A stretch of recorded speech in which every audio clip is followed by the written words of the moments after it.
Greetings, wherever and whenever you are viewing this video. If you are hearing my voice right now, it can only mean that you have enrolled in an online history class at Mountain View College. My name is Dr. Ryan Pettengill, and I will be your professor for this semester.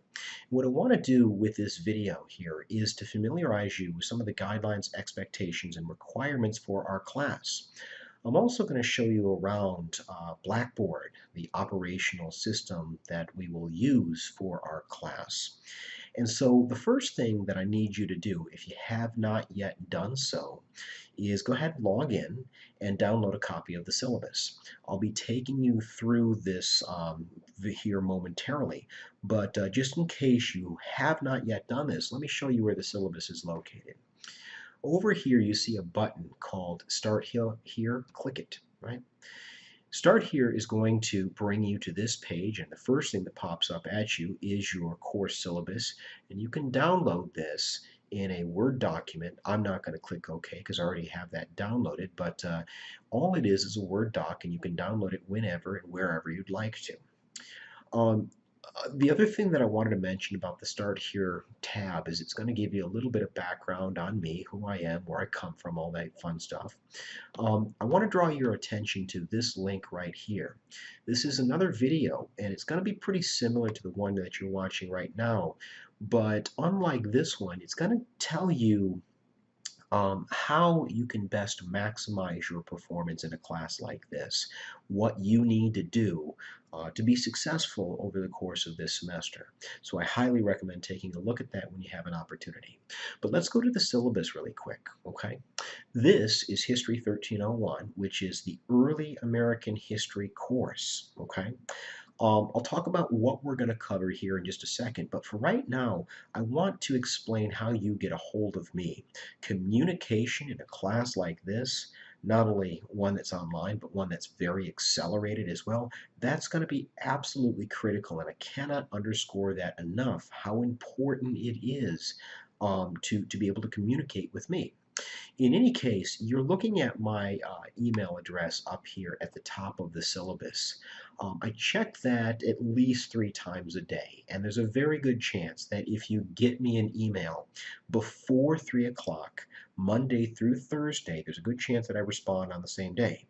I am probably going to be a little bit slower in the weekends, a little bit slower in the evenings, but I do try to address all questions and concerns as much as possible. My office is located on the campus of Mountain View College. That would be W243. In that office, there is a phone. You're looking at the number right here. Feel free to call me whenever you like. I can't guarantee that I answer, but if you do leave me a voicemail, I ask that you not only list your name and your contact number, I also want you to let me know, is this the early American history class? Is this the later class? For your purposes, you are the earlier history class, History 1301. So there is a division office that I have listed here as well. That would be social sciences. And if you can't get a hold of me, I can't imagine how or why this would happen, but they're pretty good at tracking me down as well. So you might want to give them a call if you're having trouble getting a hold of me. But back to the course description. This is the early American history class, and our time period is going to come before Europeans make their way into the Western Hemisphere. I'm going to be very vague about that. I'll just talk about the world before 1492. But I can be very, very specific when it comes to our ending point. That will be 1877, and you're going to find out exactly why that year is so important here at the end of the semester. But one of the things that I want to do with this little welcome video is to explain exactly what it is that we are going to be covering. I'm willing to bet that you have an experience with history, either at a college level, certainly at a high school level, and for many people, that experience is not that good. Um, um, it's not universal, but that's what I get on the first day of class for my lecture classes. In any case, I'm hopeful to change that. I'm hopeful to change your mind with respect to what is history, why study history, why is history important.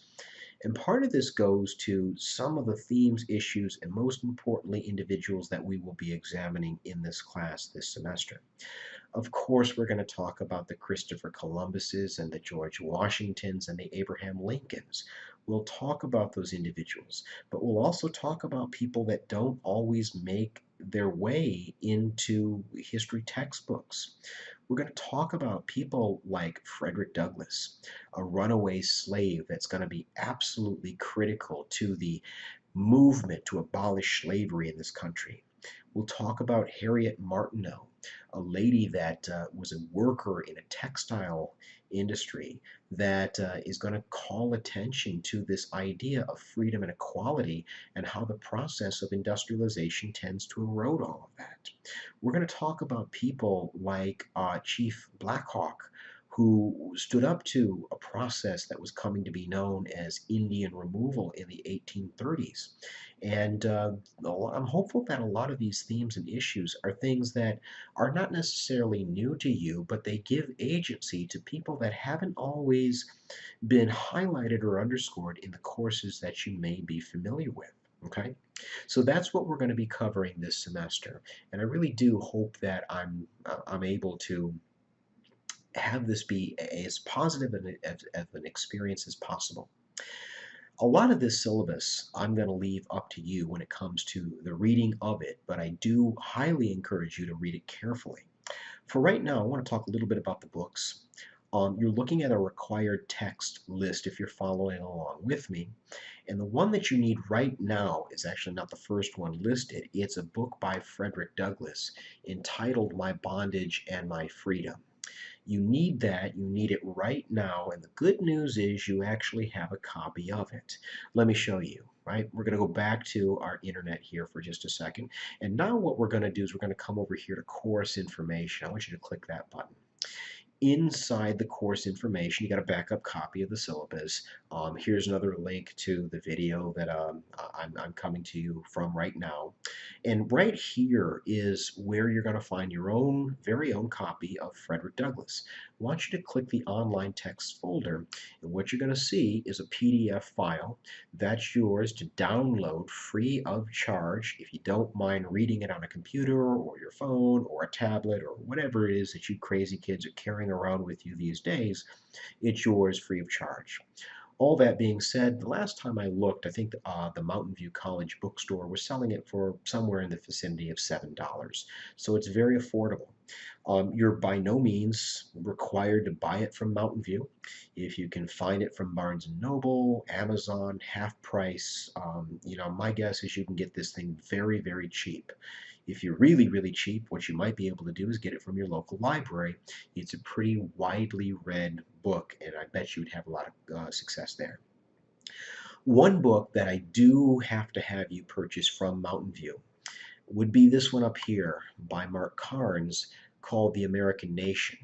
Now, typically, I will refer to this book as your tan book, which is a little bit strange because the book itself is red.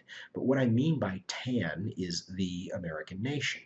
Now, this is a custom book, and it was specifically designed for our class, which means that you're not going to find it on Amazon. You're not going to find it in Barnes & Noble. The only place that you can find it would be in the Mountain View College bookstore.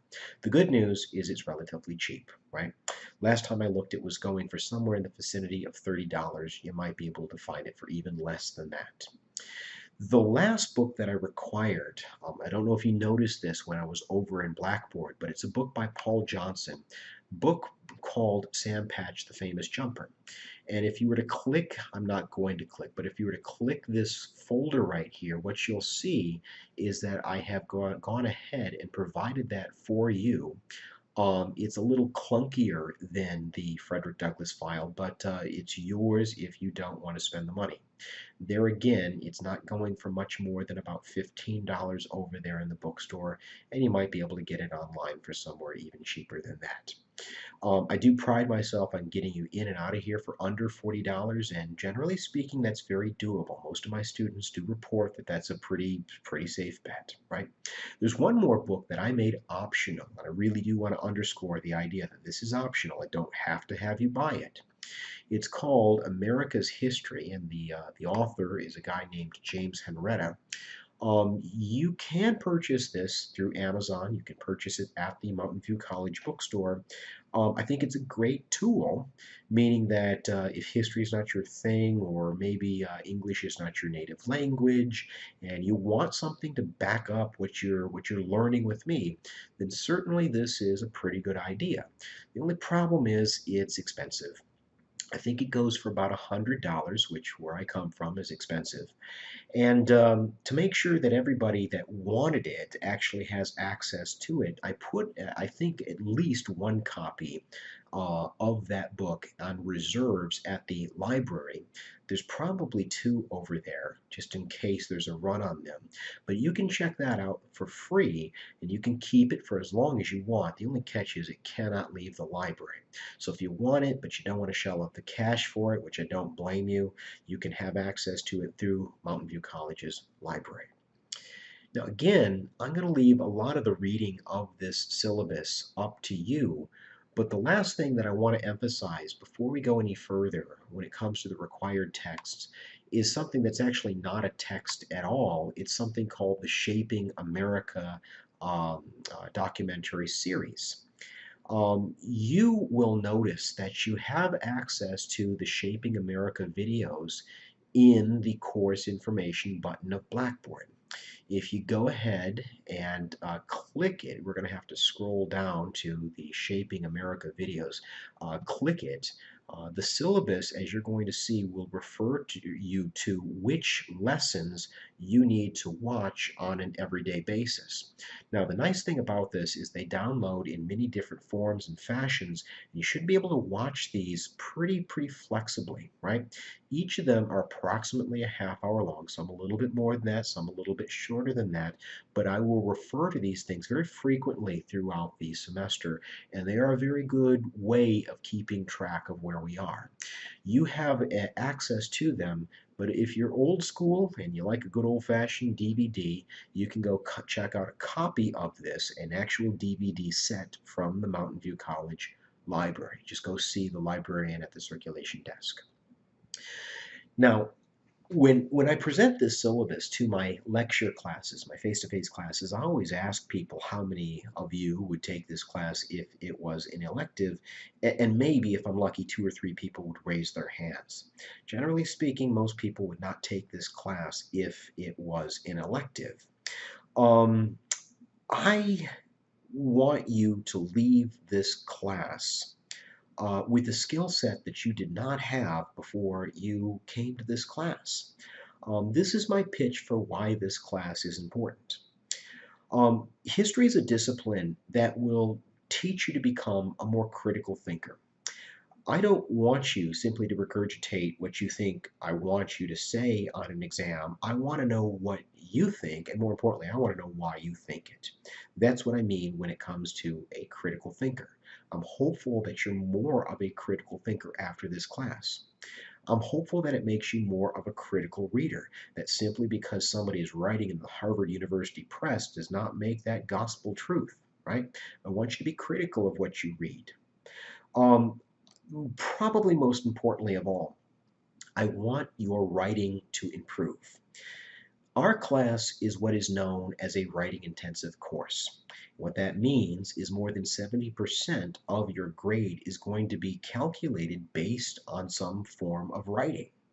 Now, before you go screaming for the exits, or in your case, the drop button of eConnect, I want you to understand that there's an awful lot of support, not only through me, but also through Mountain View itself. But the good news about a writing intensive course is if you complete this with an A, this will provide you with honors credit on your transcripts, which always looks really, really good when you go to transfer to wherever you end up at the four-year university. Long story short, what I'm hopeful that this class does is it makes you into a better student. And these skills translate down the road, not only in your upper level classes, but also on the actual job market. What we're learning in here are skills and abilities that employers really, really value. And I'm hopeful that that translates for you. Okay. The other objective that I have is to get you to understand what it means to be an American. A deeper, more profound appreciation of American history and how we got to this particular moment. I'm hopeful that this class provides you with at least a very basic roadmap in terms of the cause and effect dynamic that went into how we got to right now. I'm hopeful that this roadmap does provide you with a little bit more confidence in terms of citizenship. I mean, the whole purpose of requiring history, at least in theory, is to produce educated citizens because we live in a democratic republic, which means that we vote. We don't want just anybody voting. What we want are informed citizens making informed decisions, and I'm hopeful that that translates for you as well.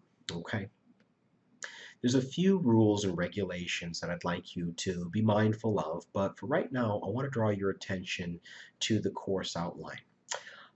This begins at the bottom of page 3 of the syllabus, and it's something that I would check frequently. Truth be told, I would check that at least once a day, um, uh, Monday through Friday, certainly, because what it's going to do is it's going to give you very important due dates when it comes to what's due, when it's due, and where you need to go to submit it. If you're looking at week 1, this is where you need to focus on when it comes to what assignment is due. And as you can see, the weekly schedules will be broken down, and you'll know if there's a quiz due, if there's a paper due, if you've got an exam one week, a discussion forum, all of which I will explain here in just a second, okay?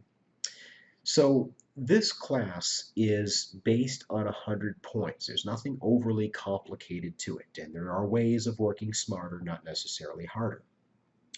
One of the things that you can do is just simply participate in the course content in and of itself. Participation is worth 15 percentage points of your cumulative score. The way you participate is going to be through Blackboard, okay? I want you to go to the Discussions tab of Blackboard and click it. And what you're going to find when you're there are 5 discussion board questions, okay? I am going to have you complete at least 1 discussion forum per week. There's a total of 5. The way that you do this is you click on discussion forum 1, for example, and the most important thing that you can do is to create a thread. That's what you need to do. Create this thread, okay? You're going to give it a title. If you wanted to attach something, you certainly could attach something. If you look at the Browse My Computer, you can attach it right there. Or you can type it in this box, hit submit. That is the best approach that you can take to make sure that you're getting the points for that element of the class. Now, I hope that at some point in the semester, you do reply, you do respond to someone else's thoughts and their ideas, because at the end of the day, this is really what this is all about. This is about engaging in a dialogue. That's 15 percentage points of your cumulative grade. The next way that you can rack up some points without a whole lot of work is by completing the quizzes. Everything that you do in here, whether this is discussion, exam, quiz, whatever, it's all available in Blackboard. There's no reason to come to campus whatsoever. Click the quizzes button, okay? Inside the quizzes button, you are going to see 6 quizzes. And for example, quiz 1, you're going to complete it by clicking on it. Each one of these quizzes is worth 3 points for a grand total of 15. But if you notice, there are 6 quizzes, and what quiz 6 essentially amounts to is extra credit. If you do it and you do it well, it's all that possible to earn 18 out of 15 possible points for this class. So that's how you complete the quizzes. Next, the paper assignments, okay? I'm not going to lie, the papers are heavier lifting. They just are. The papers are going to be worth 10 percentage points each, and you're going to see 2 of them over the course of the semester. They're going to be 2 to 3 pages in length. They are going to ask you a relatively open-ended question. And to complete those papers, you're going to need to read much of the course content. And as the due dates of these papers approach, I will be a lot more specific when it comes to exactly where to go and what to do. But for right now, if you're just dying to know what I'm going to ask you, you can have the question in the Paper 1 guidelines. All this is a Word document. If you go ahead and download it, you can have the question that I will ask you for not only Paper 1, but Paper 2 as well. You can see that there are resources. If you click these are just video lectures, not really lectures, they're more like discussions that will help you break down the readings, in this case Frederick Douglass, and connect them to some of the broader issues that we're talking about in this class. The papers are as difficult as you want to make them. You put time and effort into them. If you prepare for them, it's not going to be that difficult. If you try to do this the night that they're due, I'm going to be honest, it's not going to be a very pleasant experience. In any case, the last thing that you're responsible for in here would be an exam. That would actually be 2 exams, a midterm exam and a final exam. Both exams are worth 25 percentage points of your cumulative grade, and they each consist of a combination of multiple choice, short answer, and one long answer written essay question. Okay? That is the class in a nutshell. To access the exams, just click on the exams button, the Blackboard right here. As you can see, you've got some review and some preparation material there right now, but as the due date of that exam approaches, you're going to see links that will allow you to complete the exam. Again, all of it is going to be done online. What you're looking at the top of page 6 is my grading scale here. People ask me, do I grade on the curve? And the answer is no. I grade in what I call a common sense approach. I'm not going to give somebody that ended the class with a 91.59784. I'm not going to give them a B. I'll probably round up, especially if that individual has put a lot of time and effort into the class. But I do want you to understand it's not the grenade approach. Close enough is, in fact, not good enough. That is the grading scale. But as you're going to find out, there's a lot of different ways to get to where you want to go. And I'm going to be honest, where you want to go, where you should want to go, it should be an A, right? I encourage all of you to aim high. The withdrawal date for this class is going to be June 27th, 2018. There are consequences for dropping, and you should understand those consequences when you have an opportunity. In any case, that's more or less the class. One last thing that I do want to draw your attention to would be this issue of academic honesty. Maybe a better way of putting this would be academic dishonesty. I take plagiarism, the issue of plagiarism, very, very serious. And if you are caught plagiarizing in this class, there are serious consequences. So I need you to be familiar with this. More importantly, I'd like you to be familiar with how you can avoid plagiarism. Click on the course information button of Blackboard, and you're going to see an extra credit assignment here. Right? If you click the Recognize Plagiarism link down here, it's going to take you to Indiana University's Writing Center website, and it'll ask you if you want to take a quiz. Take the quiz. I think it's 10 questions long, and if you complete it successfully, you can print out a certificate. You can take a picture of it. You can scan it into a PDF. What some people do is they copy and paste it in a Word doc, and you can drop it in this Recognize Plagiarism Assignment tab right here. All you need to do is simply upload your file, and you are good to go. That's worth 1 point of extra credit, and so right off the bat, we haven't even given the first lecture, and I'm already up to 4 points of extra credit. There's a lot of different avenues and roads to get to where you want to go. And again, I encourage you to aim high. For right now, though, guys, that's all I've got. Once again, I'd like to encourage you to watch the How to Succeed in This Class video. But I'm looking forward to a successful semester with you. So with that said, I hope that your pencils are sharp. I hope that your glasses, assuming for a minute that you wear glasses, hope they are polished, and I hope you come with a good, solid work ethic. Okay, that's all for right now. I'll see you later.